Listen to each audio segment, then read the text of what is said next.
together again sa isang project. So, can you tell us about your feelings nung natanggap niyo yung news na may part kayo together ulit sa isang project, yung Come From The Success You Can't Buy Me Love?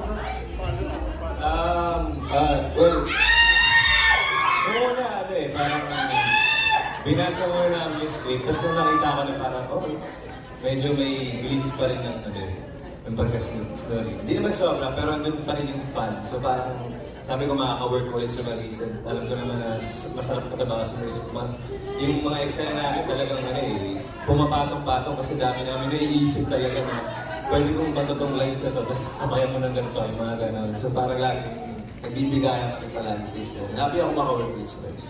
Ako, super happy ako na naka-work ulit si Anthony. And, nung nalaman namin na action yung gagawin namin,